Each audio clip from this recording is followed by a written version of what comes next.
हम लोग सब उपस्थित हुए।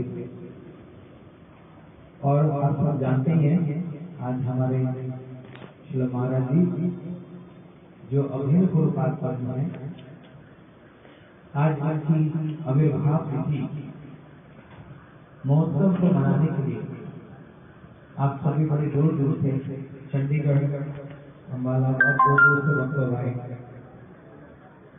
और अभी हमारे सन्यासी वृंद भी आ रहे हैं, रास्ते में ही है। तो आज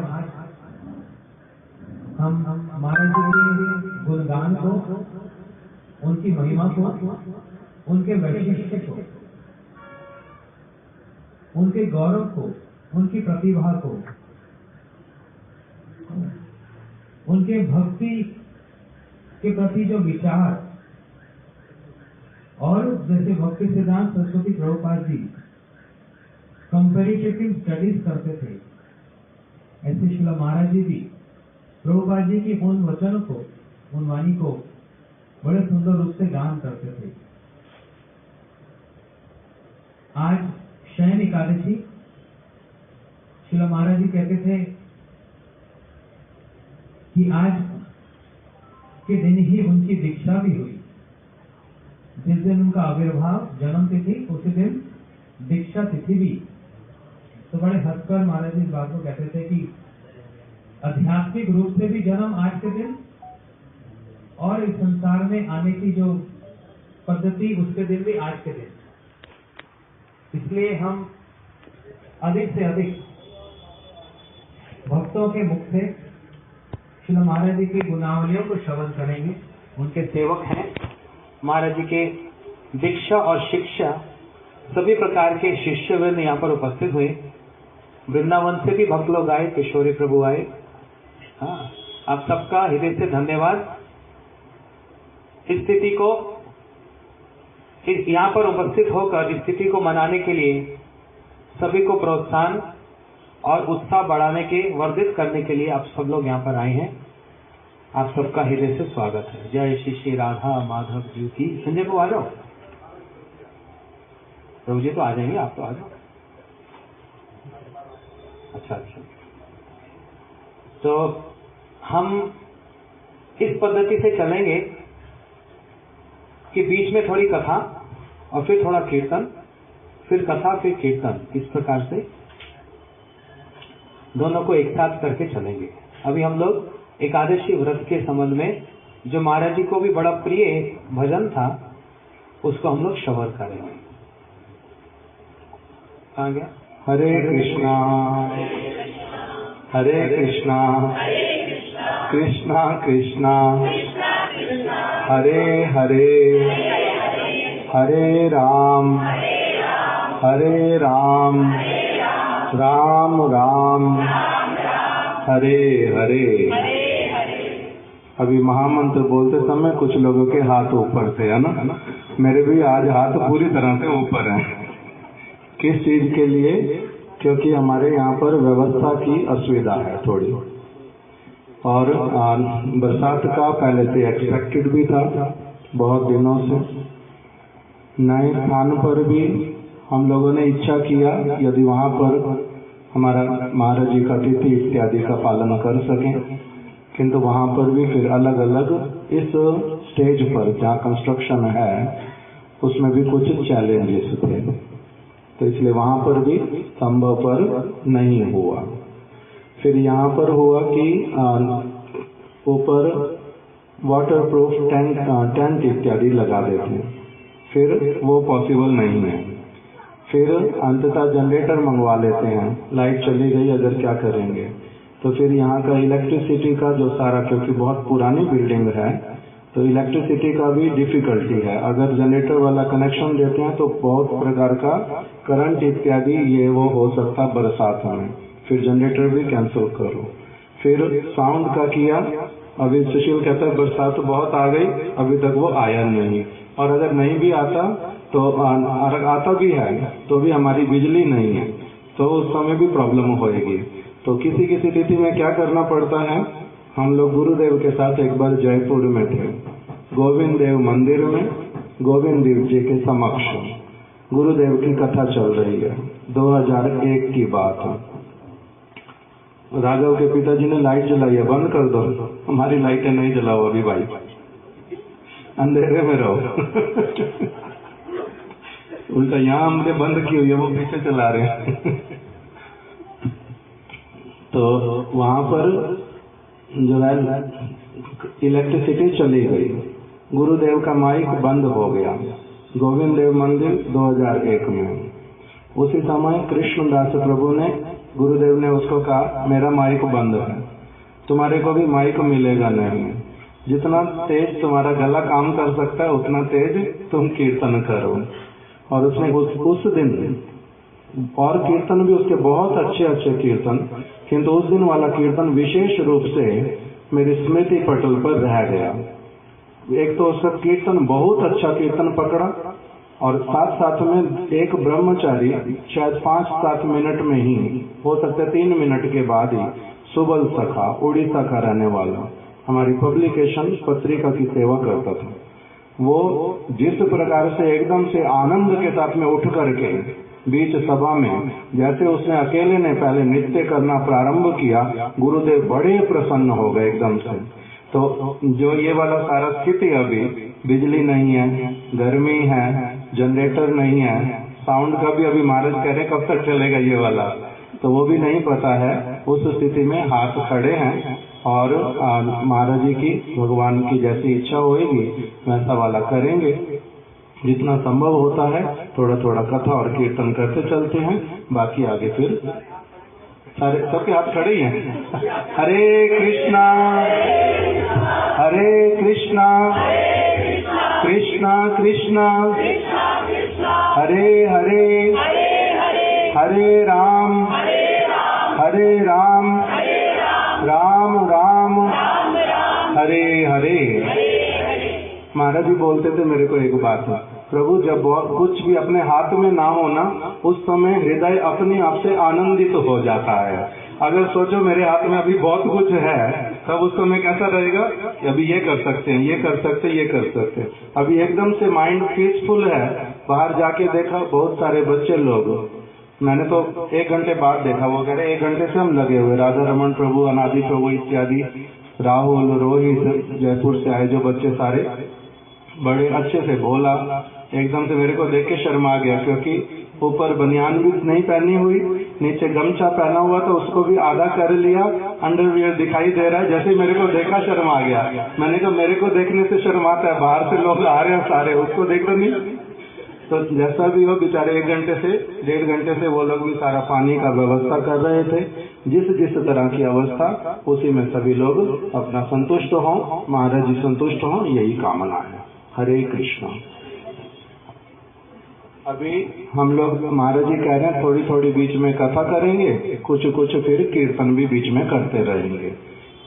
इस महाराज जी के 10-15 मिनट पहले पद्मनाभ महाराज जी से फोन पे बात हुई, तो पद्मनाभ अभी नहीं, श्रीधर महाराज वगैरह आ जाएंगे, एक साथ सबको माला देंगे, पहले बड़े को देंगे।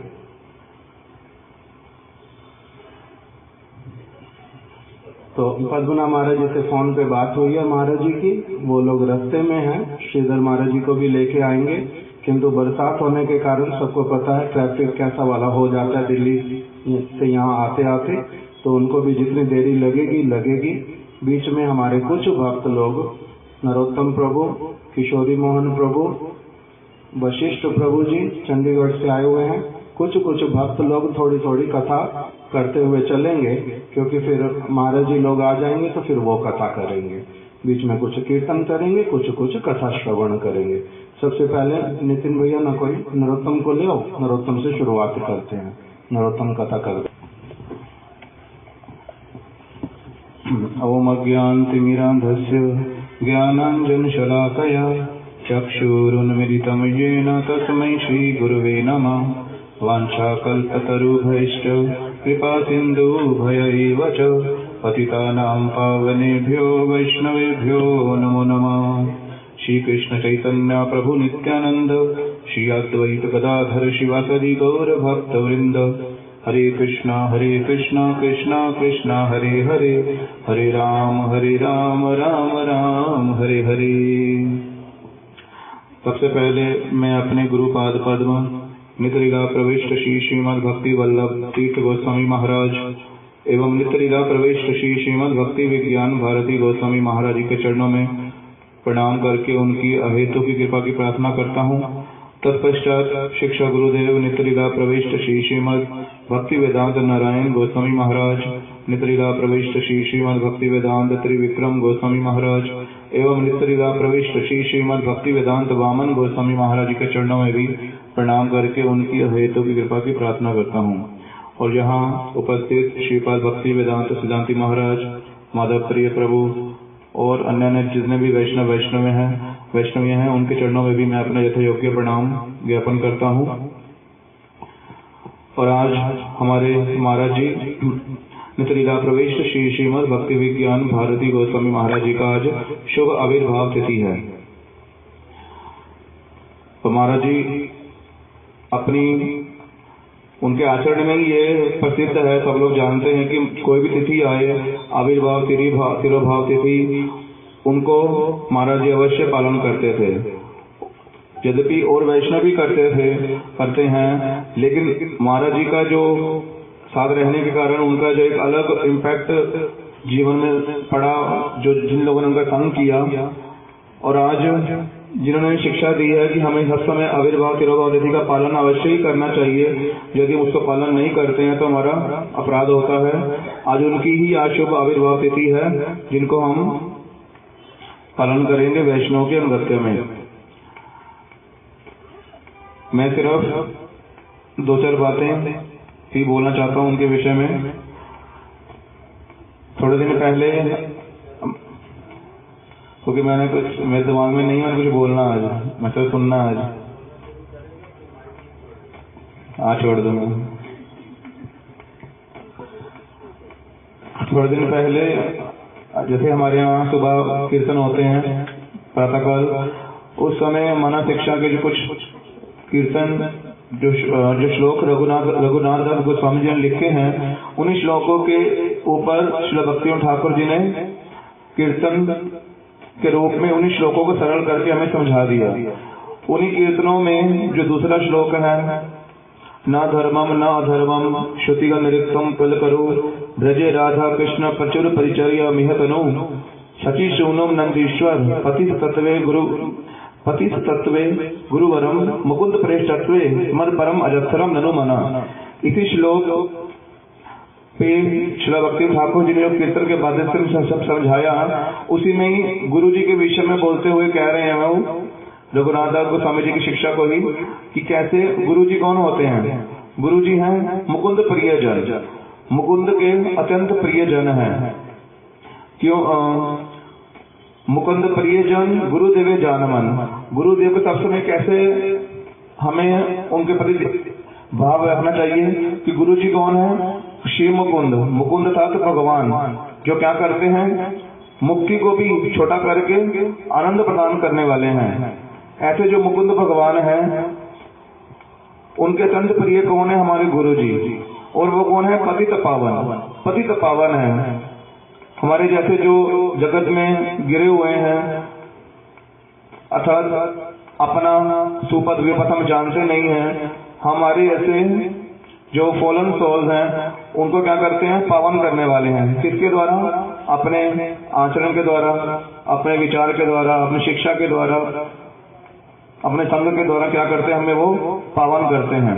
इसलिए पतित पावन वो हैं। और क्या बोला, जगत प्रकट भाई तार बिना गति नहीं। इस जगत में वो प्रकट हुए हैं, जो मुकुंद प्रिय जन है, गुरु जन है, जो किसके लिए, हमारे लिए ही। क्यों, पतित पावन है, पतितों को पावन करने वाले हैं, और उनके बिना हमारी कोई गति नहीं हो सकती। उनके बिना किसी की भी मति भगवान में नहीं लग सकती, क्योंकि महाराज जी सब समय बोलते हैं कि मंगलमय वस्तु एकमात्र भगवान है। वो बोलते थे अविरिंचात अमंगलम। इस जगत में अविरिंचात मतलब कि विरिंच बोलते ब्रह्मा जी जहाँ पे रहते हैं, ब्रह्मा जी का जहाँ पे लोक है, नीचे से लेके ऊपर तक ये 14 भवन जो है, 14 के 14 भवन क्या है, अमंगल कराने वाले हैं। हमारा किसी में भी कोई कहीं भी पहुंच जाए, कभी किसी का मंगल होगा नहीं। इसलिए गुरु जी की कृपा के बिना कभी हमारी सदगति नहीं हो सकती है, कभी भी हमारी मति भगवान में नहीं लग सकती है। इसलिए उसने क्या बोला, यदि आप अपना मंगल चाहते हो, यदि चाहो अपन कुशल, यदि आप अपना मंगल चाहते हो तो क्या करो, ताहर चरण धरी, उनके चरणों को धारण करो अपने हृदय में, उनको पकड़ लो मजबूती से, उनके विचारों को, उनकी कथाओं को, उनके आदर्शों को। तो क्या होगा, ताहर चरण धरी तदा देश सदा स्मरी, और बोला कि उनके जो आदेश है, उनके जो उपदेश है, उनको सब समय स्मरण करो। स्मरण करने से क्या होगा, तभी हमारा मंगल हो सकता है। और इसी विषय में महाराज जी एक बात बोलते थे सब समय कि प्रभु लोकनाथ नाही का स्मरण, कि प्रभु लोकनाथ, रोतम ठाकुर जी अपने गुरु जी के लिए बोल रहे हैं कि उनके जो प्रभु लोकनाथ जी हैं, उनका स्मरण कभी मुझे होता ही नहीं है। तो किस तरह मैं आशा करूं कि मैं जो चाहता हूं उनके चरण कमल मिल जाए, राधा कृष्ण की सेवा मिल जाए, कैसे मिलेगी। इसलिए क्या बोला रघुनाथ गोस्वामी ने, सब समय क्या करो, गुरु जी के चरण कमलों को स्मरण करो। तो उनके चरण कमलों को स्मरण करना क्या है, उनके आदेशों को, उनके निर्देशों को जो वो बोल करके अपने आचरण के द्वारा, अपनी लेखनी के द्वारा हमें समझाते हैं, उनको सब समय स्मरण करो, अर्थात पालन करने का प्रयास करो। उन्हीं सब जो कुछ आदेश महाराज जी सब समय देते थे, उन 2-4 आदेशों को सिर्फ स्मरण करने का प्रयास करता हूँ। एक बार कलकत्ता मठ में महाराज जी अपने कक्ष में थे, तो उस समय मैंने महाराज जी को बोल दिया कि महाराज वो व्यक्ति, मतलब कि सेवकों में से ही किसी का नाम लेकर बोल दिया कि वो सेवा नहीं करता अपनी, उनको मैंने बोला करने के लिए, वो नहीं करते हैं। तो फिर महाराज जी सुनते रहे पहले मेरी सारी बातें, फिर बाद में उन्होंने एक ही लाइन बोले मंगल कांक्षी कभी भी दूसरों के दोष नहीं देखेगा। ऐसा बोल के अपना हाथ हिला के बोलते जाओ कि जो अपना मंगल चाहता है वो कभी भी दूसरों के दोष नहीं देखेगा, हमेशा अपने ही दोषों को देखेगा, अपना ही सुधार करने का सब समय प्रयास करेगा। ऐसा उन्होंने बोला। अभी उसको ज्यादा समझाए, माधव पे प्रभु समझाएंगे खोल करके अपने आप, लेकिन जो उन्होंने बोला यही बात उसने बोली। और जैसे कल भी रात को जब प्रभु जी के रूम में हम बैठे थे, तो उस समय प्रभु जी बता रहे थे कि श्री नारायण गोस्वामी महाराज जी को उन्होंने क्लिप देखा, उसमें उन्होंने बोला कि कोई व्यक्ति कितना भी हरिनाम करता है, कितनी भी सेवाएं करता रहे, यदि उसकी हरिकथा में रुचि नहीं होगी तो कभी भी प्रोग्रेस नहीं कर पाएगा, वो लंबी रेस का घोड़ा नहीं बन पाएगा, वो जल्दी थक जाएगा और उससे अलग हो जाएगा जिस रास्ते पे चला है। यदि हम चाहते हैं कि सब समय इस भक्ति के मार्ग पर चलते रहें, तो हमें क्या करना पड़ेगा, सब समय हरि कथा श्रवण करना ही पड़ेगा। सिर्फ हरि नाम बहुत ज्यादा करेंगे, परिक्रमा करते रहेंगे, सेवाएं करते रहेंगे, हरि कथा में रुचि नहीं बैठेगी, सुनने की इच्छा नहीं है, वो सारी चीजें जो भी कर रहे हैं धीरे धीरे स्टॉप हो जाएंगी। तो इसी विषय में ही महाराज जी ने मैं बोला था चंडीगढ़ में एक बार, तो मैंने उनको कहा कि किसी व्यक्ति को मिलाया, 2009 की बात है, किसी लड़के को मिलाया मैंने कि ये बाहर बहुत सारी सेवाएं करते हैं, इनको आपसे मिलने की इच्छा थी, ये बहुत सारी सेवाएं करते हैं, लेकिन इनकी कथा में आप कथा करते हो, अलग वक्त लोग कथा करते, कभी कथा में बैठते नहीं है। तो महाराज ने बोला सेवाएं करने से क्या होगा, कस्मिन काल में इसका मंगल होगा नहीं, जब हरि कथा में रुचि नहीं है। यदि हमारे महाराज जी की अंतिम जो हरि कथा थी, उसमें उन्होंने इसी बात को स्ट्रेस दिया सब समय कि जिस दिन हम हरि कथा नहीं श्रवण करेंगे वही दिन हमारा क्या है, दुर्दिन है। ये वाणी किसकी है, प्रभुपाद जी की है। और महाराज जी तो सब समय बोलते थे जिस दिन हरि कथा नहीं सुनी उस दिन दुर्दिन है, जड़ तूफान आ गया, बाहर बहुत सारा पानी भर गया, बहुत सारी असुविधाएं हो रही हैं, लेकिन उसका मैं दुर्दिन नहीं मानता हूँ। जिस दिन हरि कथा नहीं सुनी उस दिन सबसे बड़ा दुर्दिन है। क्यों, जो जड़ तूफान आएगा उससे क्या होगा, सिर्फ शरीर का लॉस होगा, लेकिन जब हरि कथा नहीं सुनेंगे तो उससे क्या होगा, आत्मा को सबसे बड़ी हानि पहुंचेगी। क्योंकि हमारी आत्मा क्या है, जैसे बोला कीर्तन में, श्री कृष्ण विषयामति जीवेर दुर्लभति, कि कृष्ण संबंधी मति जीवों को प्राप्त करना बड़ा ही मुश्किल है, उसको आसानी से प्राप्त नहीं किया जा सकता। वो जो मति भगवान में लगेगी, कैसे लगेगी, साधु संग से लगेगी। जब साधु संग में कैसे लगेगी, जब वो कथा सुनाएंगे, अपना आचरण करके दिखाएंगे, उसी के माध्यम से क्या होगा, हमारी मति भगवान में लग सकती है। इसलिए ही महाराज जी बार बार बोलते थे कि महाप्रभु ने बोला है, क्या बोला है, जार हरि कथा रुचि से ही भाग्यवान, जिसकी हरि कथा में रुचि है वही भाग्यवान है। ये एक महाराज जी का आदेश है जो कि हमें सब समय स्मरण करना चाहिए। और भागवत का सब समय श्लोक बोलते थे, सताम प्रसंगन मम वीर्य संविदो भवन्ति हित कर्ण रसायना कथा। सब समय क्या करो, साधुओं के मुख से जो वीरवती बलवती हरि कथा निकलती है उसको सब समय सेवन करो, उसको श्रवण करो। उससे क्या होगा, हमारा हृदय जो है वो प्रस्तुत होगा उन बातों को धारण। पहले कान हमारे प्रस्तुत होंगे सुनने के लिए, क्योंकि हम सब समय क्या चाहते हैं, ऐसी हमारे कान बातें सुनना चाहते हैं जो हमें पसंद हो। लेकिन जो गुरु वर्ग कहते हैं वो बातें सुनना हमें पसंद नहीं है, क्योंकि हम करना नहीं चाहते हैं वो सब बातें। गुरु जी क्या करते हैं, हमारे जो भोग की वृत्ति है उसके ऊपर प्रहार करते हैं, लेकिन हम सब भोग करना चाहते हैं। मतलब हमारी इंद्रियों को जो अच्छा लग रहा है, प्रतिष्ठा अच्छी लगती है, जो भी जगत की वस्तु जो अच्छी लगती है वो गुरु वर्ग बोलते हैं। लेकिन कथा सुनते सुनते क्या होगा, हमारे कान प्रस्तुत होंगे पहले सुनने के लिए कि क्या सही है क्या गलत है, किस पर हमें चलना नहीं चलना। फिर धीरे धीरे क्या होगा, हमारा हृदय भी क्या होगा, उसको स्वीकार करेगा। क्यों, यही बात नारायण गोस्वामी महाराज जी भी बोलते थे हमारे, कि अपनी गुरु पूर्णिमा पे क्या कहते थे कि मुझे जो आप लोग सामान लेकर आते हो, मिठाइयाँ, वस्त्र, ये सब एक दृष्टिकोण से ठीक है, लेकिन सबसे इम्पोर्टेंट वस्तु मैं क्या चाहता हूँ आप लोगों से, आप अपने कान और अपना हृदय हमें दीजिए। लेकिन वो क्या होगा, एक दिन में होता नहीं है। महाराज उस समय बोलते थे, Rome was not built in a day. और क्या बोलते थे, क्रमे क्रमे जहार कोमल श्रद्धा से कनिष्ठ जन, क्रमे क्रमे तेह भक्त हुई में उत्तम। ग्रेजुअली ग्रेजुअली क्रमशः क्या होगा, ये भक्त नीचे से ऊपर उठेगा। लेकिन प्रोसेस क्या है उसका, पहले उसको हरि कथा श्रवण करनी पड़ेगी। उसी से क्या होगा, धीरे धीरे हमारे पे श्रद्धा आएगी, फिर भाव भक्ति आएगी, रति आएगी, फिर भक्ति का उदय होगा हमारे जीवन में। ये सबसे इम्पोर्टेंट बात सब समय महाराज जी बोलते थे। और सब समय उनका एक और शिक्षा दी उन्होंने। एक समय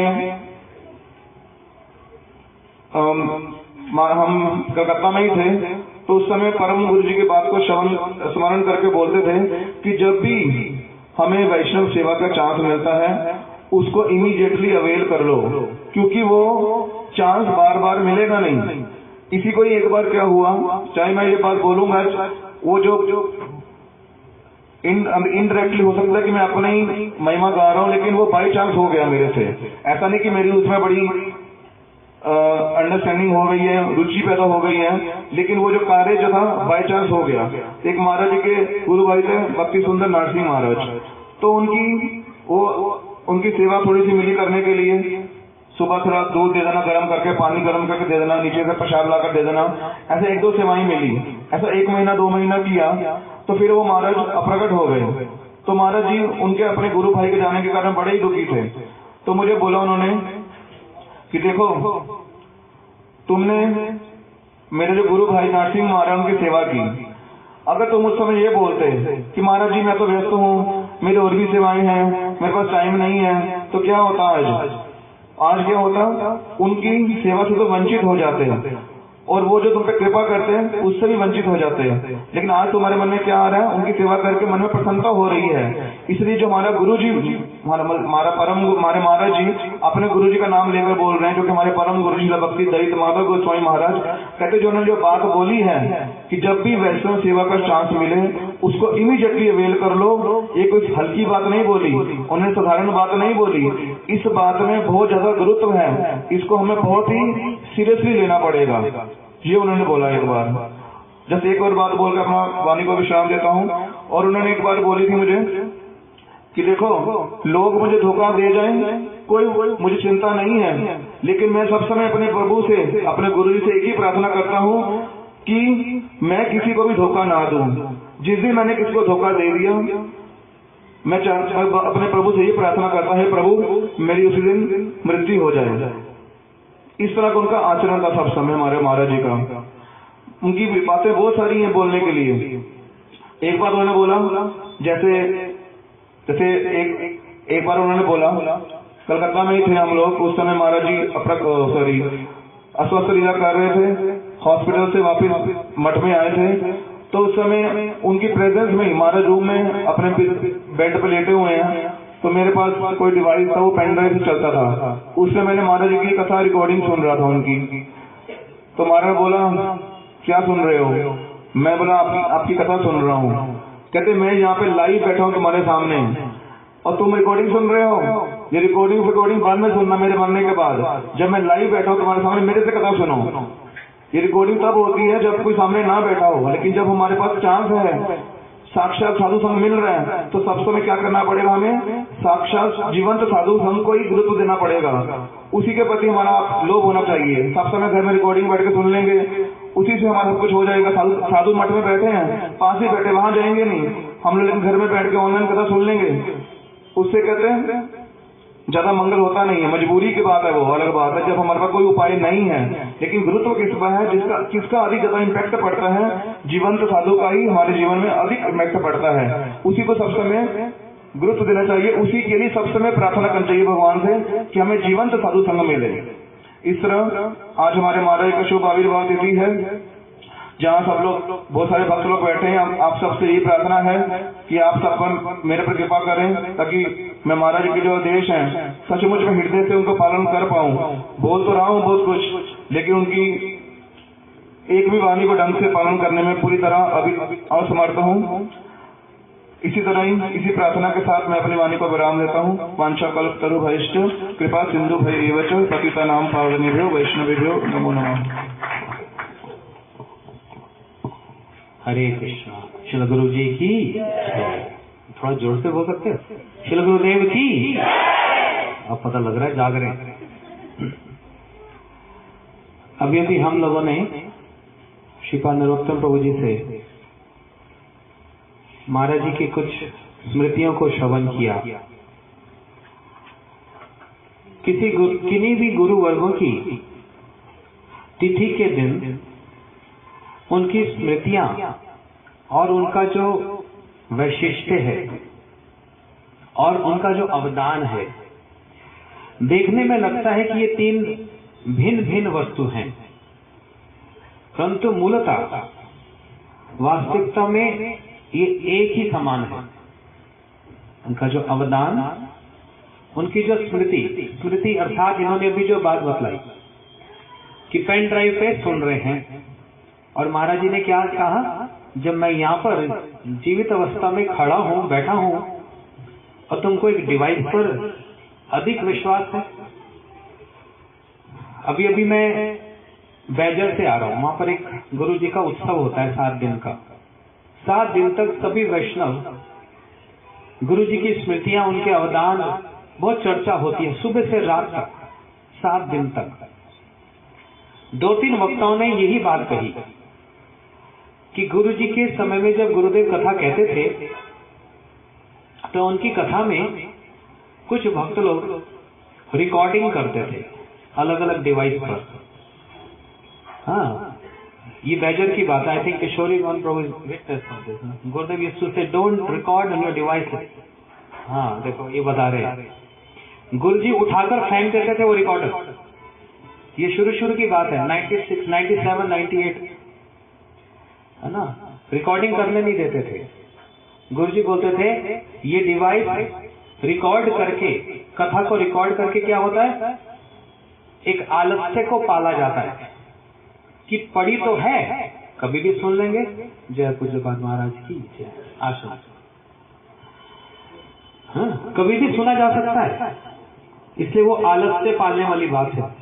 लेकिन कथा के समय में सतर्क रहने से, है ना, उस कथा का वैशिष्ट, उसका जो वजन है, उसकी जो ग्रेविटी है, उसको श्रवण करके उसको हृदय में बसाने से, है, वो स्मृति कभी भूलती नहीं।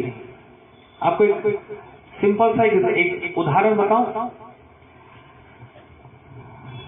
अभी आजकल सबके पास फोन है, मोबाइल फोन पॉकेट में है ना। उससे पहले जब फोन नहीं होता था, वो घर में वो होता था, क्या बोलते थे, लैंडलाइन। उस समय ना कम से कम 20-25 फोन नंबर याद रहते थे।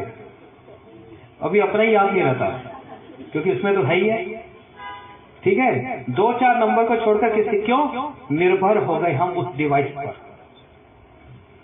इसलिए गुरुजी भी इसी बात को टोकते थे, गुरुजी भी इस बात को टोकते थे, डिवाइस पर निर्भर मत करो, ये आलस से पालोगे। जो कथा मैं सुना रहा हूं, कानों से सुन लो और हृदय में भर लो। हाँ, यदि कुछ सोचते हो भूल जाऊंगा, लिख लो। अपने हाथ से जो लिखोगे वो सब समय स्मरण रहेगा और अपनी पुस्तिका को संभाल कर रखोगे, उसको पढ़ के याद रहेगा। लेकिन ये डिवाइस से क्या होगा, बार बार हम लोग आलस्य को पालेंगे, पढ़ा तो है, फिर कभी सुन लेंगे, वो सुनना होगा नहीं, गीता का संसार बन जाएगा बस, है ना? ऐसे नहीं। तो इसलिए जीवंती सद्मुखृदया भवदीय वार्ताम, साक्षात रूप से कथा सुनकर उसको हृदय में धारण करना। श्रील महाराज जी अपने संबंध में कहते थे, एक बार मैं और माधव प्रिय प्रभु मायापुर धाम में महाराज जी के साथ हम दर्शनों पे निकले, योगपीठ का दर्शन किया, शिवा संगम का दर्शन किया। तो बहुत सारे भक्त, ब्रह्मचारी, सन्यासी जहां जहां श्रील महाराज जी जा रहे थे, सब निकल निकल कर आए, साष्टांग प्रणाम कर रहे। तो महाराज जी का जो एक स्टाइल था, दास दोस्मी ऐसे बोलते थे। उसके बाद महाराज ने पूछा, देखा प्रभु सभी लोग प्रणाम कर रहे हैं, और साथ ही साथ महाराज जी एक बात भी उनको कुछ सुना देते थे, और वो बात में इतना वजन होता था, हल्की बात नहीं होती थी। श्रील महाराज जी कहते थे, हमने अपने जीवन में कभी हल्की बात कहना सीखा नहीं है, क्योंकि हमने हल्के लोगों के साथ संग नहीं किया, हमने गुरुओं के साथ संग किया है। गुरु का अर्थ ही है जो भारी है, विचारों से, जिन्होंने सारा जीवन प्रभुपाद जी की सेवा की है, एक आदर्श स्थापन किया है, एक जिम्मेदारी, एक रिस्पॉन्सिबिलिटी लेकर सारा जीवन जिन्होंने श्रील प्रभुपाद की सेवा की, हमने उनका संग किया है। इसलिए हमने कभी हल्की बात बोलना सीखा नहीं है। और श्रील महाराज जी के बातों में भी भले वो कुछ पढ़ते थे या बात भी करते थे,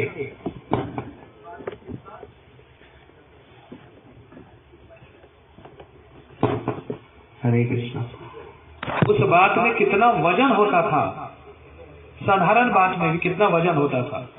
जैसे संजय को भी बात बतलाते हैं, विशेष करके महाराज की तिथि वाले दिन, एक दिन इन्होंने पूछा महाराज जी से, नहीं कहा कि आज की कथा भालो होलो, आज के प्रोग्राम का खूब भालो होलो, आज प्रोग्राम बहुत अच्छा हुआ। तो महाराज जी ने कहा, मंद किस दिन होता है ये बताओ। हरी कथा भी कभी मंद होती है, सब समय अच्छी तो है, हम उसको कैसे लेते हैं ये हम पर विचार है, ये हम पर आधारित है। उस बात को हमने कितने गुरुत्व से लिए है, उतने गुरुत्व हम धारण करके जाते हैं। और उसी बात को हम साधारण रूप पर ले जाएं, या फिर उसी बात को हम किसी और उद्देश्य के साथ लेकर जाएं, तो वास्तव में उदाहरण करना नहीं है। नयमात्मा प्रवचन न लभ्यो, स्पष्ट रूप से बता दिया। पढ़ने से, अध्ययन करने से, प्रवचन करने से इन सबकी महिमा है अपने अपने स्थान पर, बहुत महिमा है। सभी गुरुवर्ग यही उत्साह देते थे, लेकिन यही एकमात्र मापदंड नहीं है जब तक उसको धारण नहीं किया जाएगा। और किनसे नहीं सुना जाएगा? जीवंती सन्मुखृदया भवदीय वार्ताम, भगवान की जो वार्ता है, ऐसे उस गुरुत्व वाली हमको श्रवण करना पड़ेगा। अच्छा, अभी हमारे बीच में वशिष्ठ प्रभु जी, आप आ जाइए सीधा, चंडीगढ़ से आए। इन्होंने महाराज जी की बहुत सेवा भी की है, महाराज जी का बहुत संग भी किया है। हम इनके मुख से श्रवण करते हैं महाराज जी की कुछ महिमा को। हरे कृष्णा। वंदेयाम श्री गुरो श्रीयुत पद कमलाम श्री गुरून् वैष्णवांश्च श्री रूपम सागर जातम सहगन रघुनाथान्वितम तम सजीव साद्वैतम सावधूतम परिजन सहितम कृष्ण चैतन्य देव श्री राधा कृष्ण पादान सहगन ललिता श्री विशाखान्वितांश। नमो विष्णु पादाय श्री गौर प्रिय मूर्ति श्रीमते भक्ति वल्लभ तीर्थ गोस्वामी नामिने। श्री कृष्ण चैतन्य कृपा के वित्ता यम मर्यादा रक्षति वैष्णव नाम कृपा बलम माधवा प्रेष्ठा स्वामी श्री भक्ति धाम भारती आश्रय श्री श्री गुरु गौरांग जयते।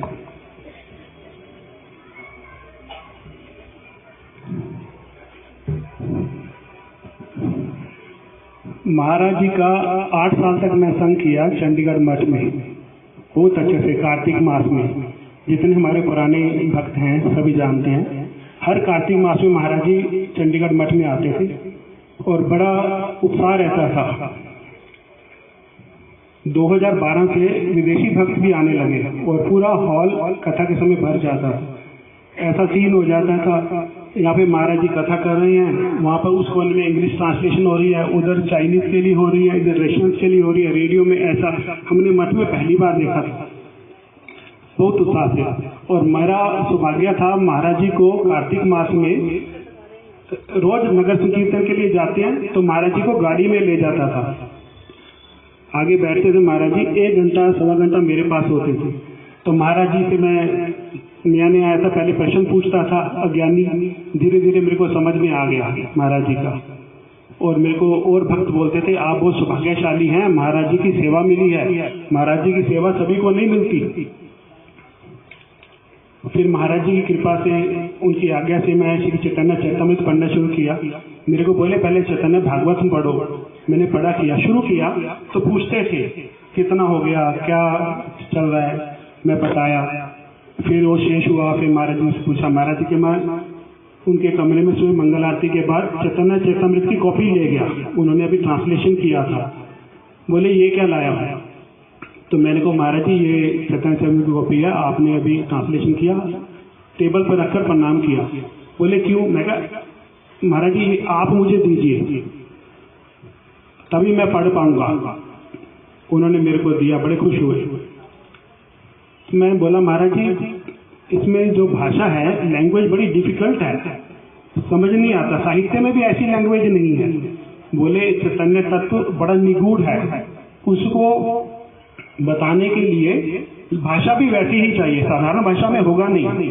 ऐसे अभी जैसे शिला महाराज जी ने बताया कि लिख लेना चाहिए, तो मैं समझ गया। चैतन्य चरितमृत की भूमिका में ही लिखा है क्या? कृष्णदास कविराज गोस्वामी जी लिखते हैं, स्वरूप दामोदर जी ने कर्चा लिखा, डायरी लिखी, बाद में उसको रघुनाथ दास जी ने कंठस्थ किया। वो आके वृंदावन में फिर कविराज गोस्वामी जी ने सुना और चैतन्य चरितमृत को, तो लिख लेना चाहिए। तो मैं महाराज जी का समझ गया बहुत जल्दी और मैंने डायरी लिखना शुरू किया। 2012 से मैं लिख लेता था, जो महाराज जी ने कार में प्रश्न किए, संग हुआ, मेरी दुविधा शंका सब महाराज से, और धीरे धीरे सब खत्म ही हो गया, सब महाराज बता दिए। फिर मैं बहुत सड़क होकर बैठता है, महाराज जी को वो मैं जो देखा सुना वो लिखा।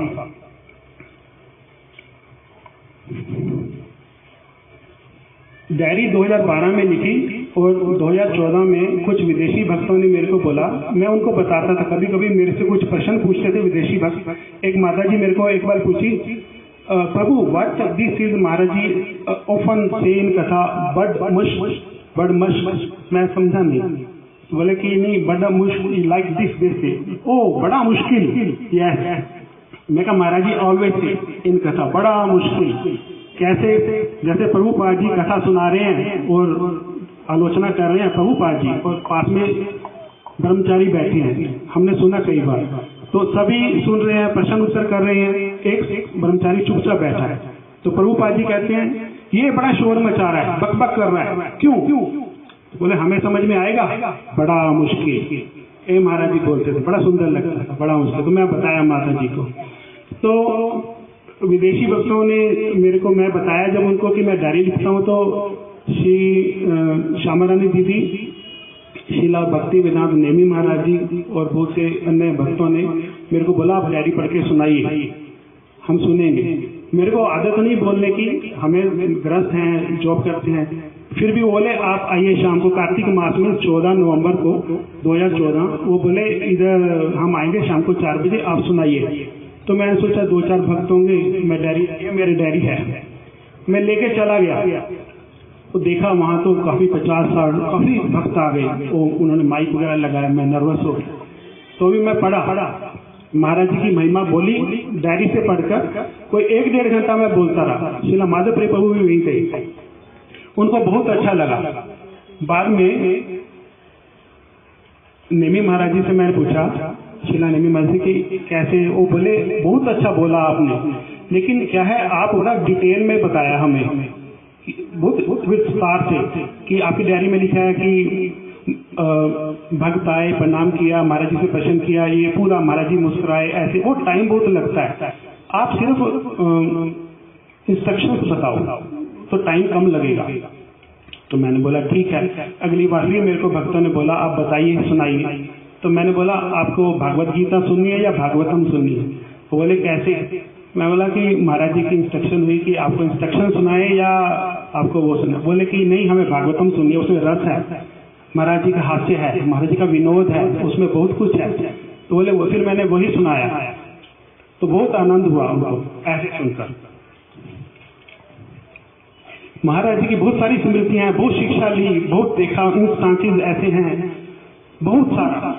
जैसे अभी महाराज जी ने बोला कि कोई मिलता था, महाराज जी से प्रणाम करते थे तो एक विशेष बात बोल देते थे, उनके साथ मिलती जुलती। जैसे गोपीनाथ गौड़िया मठ से कोई आए तो गोपीनाथ गोपीनाथ गौड़िया मठ ऐसे बोल देते थे। अभी कल मेरे को दिल्ली में परमानंद प्रभु मिले, पहली बार मैं मिला, प्रणाम किया। कथा के बाद वो बोले आप जा रहे हैं वहां पे, मेरा प्रणाम करना। मैंने कहा ठीक है प्रभु जी। मैं कहा आपका नाम कैसे? परमानंद दास। मेरे को यहाँ पे सभी प्रेम बुलाते हैं। वो बताया आप जा रहे हैं वहां तिथि में, महाराज जी को मैं प्रणाम करता था तो मेरे को कहते थे, मैं अभी फिर भी उठाया नहीं और बोलते थे प्रेम धन बिना व्यर्थ दरिद्र जीवन, दास करी वेतन वर के प्रेम धन। बोलो देखो, तो ये शिक्षा भारी बनी हर बात में महाराज जी की। महाराज जी को हमने जो मठ में देखा तो महाराज जी शाम के समय, सुबह के समय, कार्तिक मास में परम गुरु जी की भजन कुटीर के बाहर बैठते। सुबह कार्तिक में सर्दी होती, थोड़ा धूप में बैठते थे तो वहां बैठ के कुछ प्रश्न उत्तर करते थे। वहीं पे शाम को कई शिक्षा ली उनकी। एक शाम देखा महाराज जी बैठे हैं, हमें कुछ बात कर रहे हैं, शाम को 4 साढ़े 4, तो कुछ ब्रह्मचारी भागते हुए गए बाहर की तरफ, गेट से बाहर। तो बोले देखो ये जा रहे हैं, ये दिल्ली जाना है इनको, एक कैसे भाग रहे हैं, एक्सीडेंट करेंगे, मरेंगे। क्योंकि प्रेम है, प्रेम से बोलते हैं, अनिश्चित शंका। बोलते हमारे परम गुरु जी कहते थे ऐसे जाना नहीं, स्टेशन पे 1 घंटा पहले पहुंचो, भाग दौड़ करके ऐसे जाना नहीं, कभी ऐसे करना नहीं। फिर महाराज जी को स्टेशन पर छोड़ने गए हम, तो क्या करते हैं, जैसे हम महाराज जी को छोड़ने जाते हैं तो सभी भक्त घेर लेते हैं महाराज जी को, दर्शन करने हैं, हम आए हैं सामने सेवा के लिए। तो कुछ महाराज जी के सेवकों का डब्बा कुछ और था, जैसे C6 या C1 ऐसे। तो महाराज जी ने बोल रहे हैं हितेश प्रभु कहाँ है? तो हमने बोला महाराज जी दूसरे डब्बे के पास ब्रह्मचारियों के साथ, सामान के साथ वहां बैठे। महाराज जी ज्यादा संतुष्ट हुए, मेरे पास रहना ही काफी नहीं, दर्शन करना, जो सेवा में है वो उसको ज्यादा वैल्यू करते थे, सेवा में होना ऐसे। हमारी परंपरा में सिद्धांत हैं, बहुत सिद्धांत हैं। पहला सिद्धांत जैसे हम सुनते हैं, कथा आंख से दर्शन, जो प्रभु भगवान के दर्शन होते हैं आंख से नहीं कान से होते हैं। ऐसा सुन के हमें बड़ा आश्चर्य होता है और जैसे हम स्थापित हो जाते हैं स्थान पे, अच्छा लगता है। ऐसे ऐसे सिद्धांत बहुत से हैं। शिला महाराज जी का जहाँ स्तर है, वो जो सिद्धांत बोलते हैं वो बड़े गूढ़ होते हैं।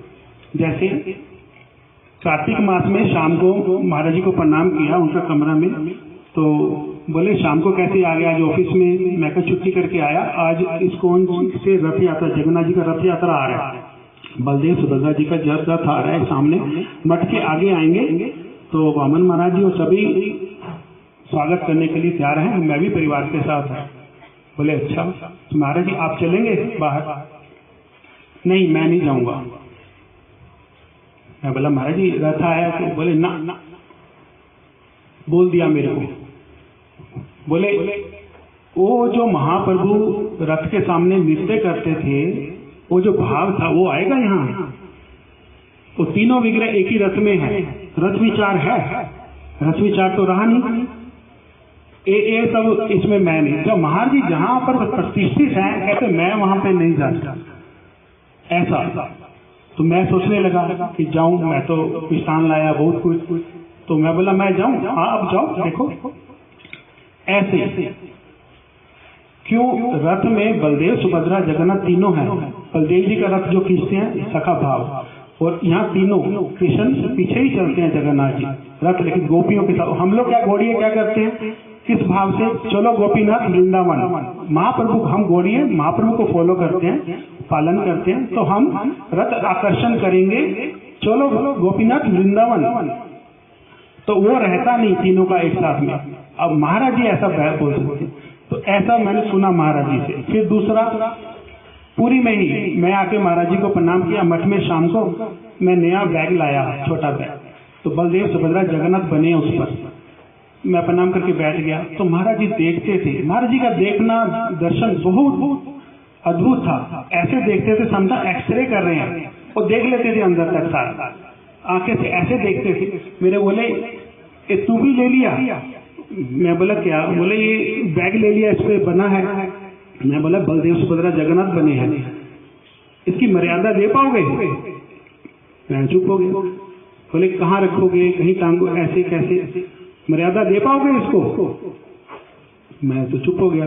महाराज जी ठीक है, मैं इसको निकलवा दूंगा। बोले हाँ, इसको कैसे कैसे हाथ लगेंगे, कहाँ, ये विचार हम लोगों को रखते नहीं, हमें रखना चाहिए। ये महाराज ने सीखा।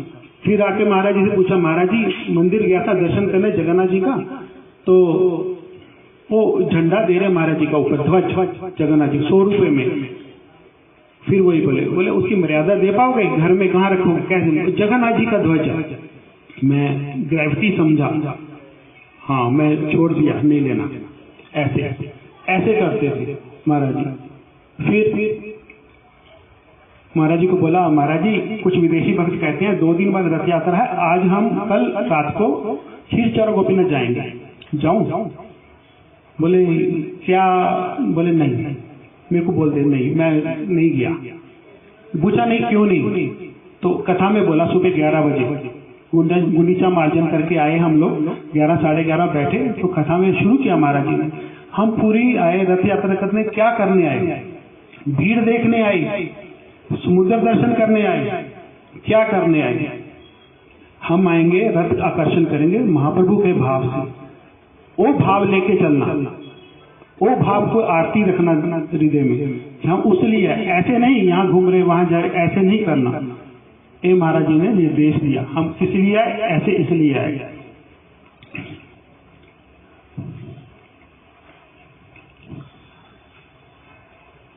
एक दिन देखा महाराज जी थोड़ा खीन है। शाम को महाराज जी आए थे वृंदावन से, तो मैं बैठा पास में, प्रणाम किया 4 बजे शाम को। तो महाराज जी बोलते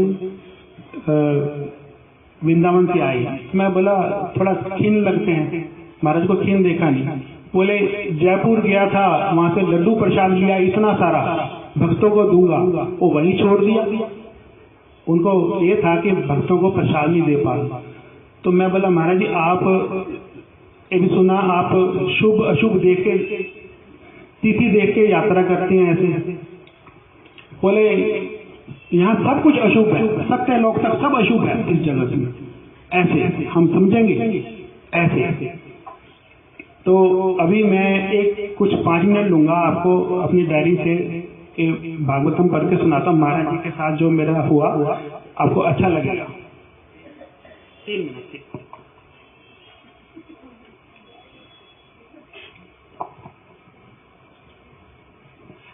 महाराज जी को परम गुरु जी ने बुलाया अपने कमरे में। महाराज जी मेरे को बता रहे थे एकादशी वाले दिन दोपहर को, बोले परम गुरु जी ने मेरे को कमरे में बुलाया और बोले दक्षिण भारत का विचार किया है, यात्रा लेके जानी है, और वहां पे मेरा स्वास्थ्य ठीक नहीं, आप जा पाओगे? तो महाराज जी बोले, मैं बोला कि मैं गया तो नहीं, चला जाऊंगा। आप बोले तो मैं चला जाऊंगा। बोले ठीक है आप जाओ। तो मैं तैयारी शुरू की। केशव प्रभु जी हैं परम गुरु जी के, प्रभुपाद जी के शिष्य। उनसे पूछा, महाराज जी अपने लहजे में बोलते हैं चलोगे? कहते उन्होंने सबसे पहले बिस्तर बांध लिया केशव प्रभु ने। तो परम गुरु जी ने बोला था देखो गुवाहाटी से आ रहे हैं, इतने लोग आ रहे हैं, टिकटें बुक हो गई हैं, मठ की प्रतिष्ठा का सवाल है, जाना चाहिए। तो महाराज जी बोले मैं लेके जाऊंगा। तो महाराज जी बोलते मैं तैयारी किया। तो मैं बोला महाराज जी कैसे? तो स्लीपर क्लास में गए, दक्षिण भारत में ट्रेन में कैसे गया, डब्बा बुक किया। कहते टूरिस्ट कोच होता था, पूरा एक टूरिस्ट कोच था, उसमें हमने उसकी एटर्निटी पहले स्टेशन से पहले ही काट लेता था। उसमें दरी बिछाते थे, भोग होता था कि भजन करते थे, उसी में पानी की बड़ी दिक्कत होती थी, इसलिए मैं डब्बे के ऊपर चढ़ जाता था। डब्बे के ऊपर चढ़ के पानी का व्यवस्था देखता था, कोई परेशानी ना हो। ऐसे महाराज जी ने बताया। कहते और जब यात्रा करके वापिस आए तो केशव प्रभु जी ने से परम गुरु जी ने पूछा कैसा रहा यात्रा दक्षिण भारत का। बड़े उत्साह से केशव प्रभु जी ने बोला जितनी गाय, जितना दूध एक गाय दे सकती है उतना बछड़ा भी दे सकता है। और महाराज जी मेरे को बताते हुए हंसे, मुस्कुराए, जैसे बड़े खुश हुए, ऐसे जैसे उनका प्रोत्साहन मेडल मिला है परम गुरु जी से। और ऐसे ऐसे कई मेडल महाराज जी को मिलते रहे। वांछा कल्पतरु कृपा सिंधु पतितनापावन। जोर से एक बार बोलो, हरे कृष्णा हरे कृष्णा। बोलते बोलते आगे भी आ जाओ बोलते बोलते आगे आ जाओ। जितने हमारे महाराज जी कथा सुनाया करते थे, कहीं दक्षिण भारत की यात्रा पर 3 लोग गए और बहुत जोर से वर्षा हो रही थी। व्यक्ति ने आश्रय लिया, छोटा सा स्थान था, लेट गए। थोड़ी देर के बाद में और एक व्यक्ति आए, दरवाजा खटखटाया, पूछा अरे इसमें तो एक ही व्यक्ति की जगह। उन्होंने कहा जहाँ एक लेट सकता है 2 बैठ सकते, 2 बैठ गए। थोड़ी देर बाद एक और तीसरे आ गए, उन्होंने देखा अरे 2 बैठ सकते हैं, हम आएंगे तो असुविधा होगी। वो कहते नहीं, जहाँ 2 बैठ सकते हैं वहाँ 3 खड़े हो सकते हैं। तीनों ने खड़े होकर के पूरी रात बिता दी है। तो हम खड़े तो नहीं होंगे, बैठ करके तो दिन बिता सकते हैं। आज के दिन कुछ तो आचरण हो जाए। आगे आ जाओ जल्दी जल्दी। प्रभु जी लोग कुछ कमरे में चले जाओ, जाओ तुम जाओ कमरे में। इधर सुंदर प्रभु के कमरे में भोला, तुम लोग अंदर चले जाओ। हैं इधर जहाँ है वहीं हो जाओ, जहाँ जगह मिल रही। बोलो जोर से, हरे कृष्णा हरे कृष्णा कृष्णा कृष्णा हरे हरे हरे राम राम राम हरे हरे। आज हमारे महाराज जी का आविर्भाव है, लगना तो चाहिए, उत्सव होना चाहिए। बोलो श्रील भक्ति विज्ञान भारती गोस्वामी महाराज की। जब हम लोग हमारे गुरु महाराज जी के पास में रहा करते थे, ये गुरु पूर्णिमा जाने के बाद में, सुनो ध्यान से इधर, बस थोड़ा सा अवसर मिले तो दौड़ पड़े दरवाजे की ओर। गुरु पूर्णिमा जाने के बाद में गुरु महाराज जी मथुरा में जाकर के, गोवर्धन में जाकर रहा करते थे। ये विशेष करके गुरु पूर्णिमा नहीं, झूलन के बाद में गुरु महाराज जी गोवर्धन में जाकर रहा करते थे। और हमारे पूज्यपाद माधव महाराज जी जाते थे मथुरा भिक्षा करने। तो हम लोग, हमारे श्रीपाद सिद्धांति महाराज जी, माधव प्रिय प्रभु जी, हम लोग गुरु महाराज जी के पास में होते थे। और उस समय होता है घेवर का समय, पता है तो घेवर आता है बरसात के समय में, और बड़ी सुंदर सुंदर मिठाइयाँ आती। तो गुरु महाराज जी के लिए भक्त लोग बहुत सारी मिठाइयाँ लेकर आते थे। हम लोग तो थे छोटे, हमारे साथ में एक और प्रभु रहता था, अच्युत प्रभु, उसको भी मिठाई बहुत पसंद, हमको भी मिठाई बहुत पसंद। हम जितनी बार गुरु जी के भजन कुटी में जाएं, गुरु महाराज जी बैठे होते थे सीधे, और उनके ठीक सामने एक टेबल पर सारी मिठाइयाँ रखी होती थी। कोई भक्त आता था, गुरु जी भी बांटा करते। तो हम जितनी बार भीतर जाएं, कुछ ना कुछ देने गुरु जी को, कुछ ना कुछ देने। जितनी बार बाहर आए, कोई डोडा बर्फी लेकर के आया, वो सबको बड़ी प्रिय। हर बार 2 पीस ले आए, एक स्वयं खाएं, एक उस अच्युत प्रभु को खिलाए। हमको क्या लगता था, गुरु महाराज जी कुछ नहीं देख रहे, वो तो लगे अपना ग्रंथ लिखने में। अब एक दिन आई सिंघानिया प्रभु की बेटी, गुरु महाराज जी ने सिद्धांत महाराज जी से बोला, अरे वो मिठाई लेकर के आओ। अब वहाँ 10-20 डब्बे पड़े हैं, बताओ किसी को पता चलेगा? साधारण व्यक्ति को पता चलेगा? हम पीठ करके गुरु जी की ओर क्या मिठाई लेकर जा रहे हैं, उसमें से पता चलेगा? गुरु जी ने इनको बोला मिठाई लाओ। ये 1 लाए, 2 लाए, 3 लाए, 4 डब्बे, 5 डब्बे, और बार बार वो पूछ रहे ये नहीं वो लाओ, ये नहीं वो लाओ। हम तो समझ गए चोरी हमारी है, पकड़ी भी गई है। हम तो गए भाग, डांट पड़ी इनको। हम तो गए भाग, वो बाथरूम में घुस गया, वो भाग नहीं सकता था, शरीर से स्थूल का था, भाग नहीं सकता था, वो बाथरूम में चला गया, हम भाग गए। ये बात क्यों सुनाई? हमारे महाराज जी भी, हम एक समय थे पुरी में, महाराज जी के कक्ष में बैठे, माधव प्रिय प्रभु जी और हम नीचे बैठे, महाराज जी लेटे हुए, हम महाराज जी के सिराने पर है। एक भक्त मूढ़ी देकर गए, उसमें किशमिश ना क्या बहुत सारी चीजें होती है ना, डाल कर दे गए। तो प्रभु जी के साथ बात कर रहे, उसमें से किशमिश निकाल कर मैं खाए जा रहा हूँ। अब महाराज जी का मुख तो सो रहे, हम बैठे सो। उन्होंने 5 मिनट 10 मिनट, वो इतने हाजिर जवाब थे, हमें नहीं लगता कि उनको सब कुछ, उनके सराउंडिंग क्या हो रहा है उनको नहीं पता, किंतु उनको सब कुछ पता है, उनको सब कुछ पता। 5 मिनट हो गए, 10 मिनट हो गए, फिर उन्होंने जोर से बोला, है कि इसमें से किशमिश चुन चुन के खा रहा है, पूरी मूड़ी खा। अब मैंने फिर मूड़ी तो रख दी, जो भी हो। बाद में उनसे पूछा, आपको कैसे पता मैं इसमें से किशमिश चुन चुन कर खा रहा हूँ? महाराज जी कहते, और क्या मूड़ी चुन चुन कर खाएगा? चुनने की वस्तु तो उसमें से मूड़ी है, मूड़ी थोड़ी है, किशमिश है, तो किशमिश खाएगा। ऐसे हमारे महाराज जी से बड़े हाजिर जवाब। अभी बहुत सारे भक्त लोग आने वाले हैं, महाराज जी के विषय में बहुत सुंदर सुंदर कथाएं सुनने को मिलेगी। लगना चाहिए आज तो महाराज जी का शुभ आविर्भाव है ना, लगना चाहिए कि आज महाराज जी का आविर्भाव है। हमारे लिए बहुत बड़ा महामहोत्सव है। बोलो श्री भक्ति विज्ञान भारती गोस्वामी महाराज की। अभी हमारे श्रीपाद किशोरी मोहन प्रभु जी पूज्यपाद महाराज जी की कुछ महिमा हम लोगों को श्रवण कराएंगे।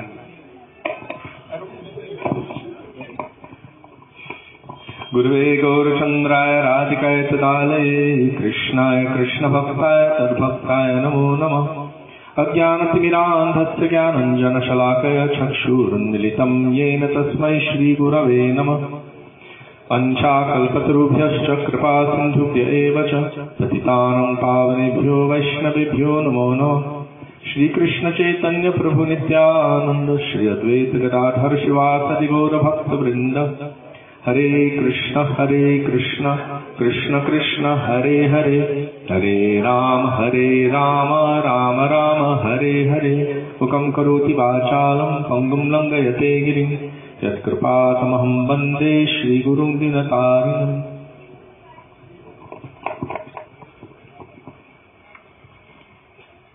Our connection with Srila Bhakti Vigyan Bharati Goswami Maharaj started quite interestingly. Many years ago in Navadip, Mayapur Dham, perhaps at Chaitanya Math, Srila Gurudev Bhaktivedanta Narayan Goswami Maharaj was sitting there on the stage along with about 50 sannyasis. And somehow Sudevi found me in the crowd of 100,000 Parikramawalas. Dandava Pranam Maharaj Ji.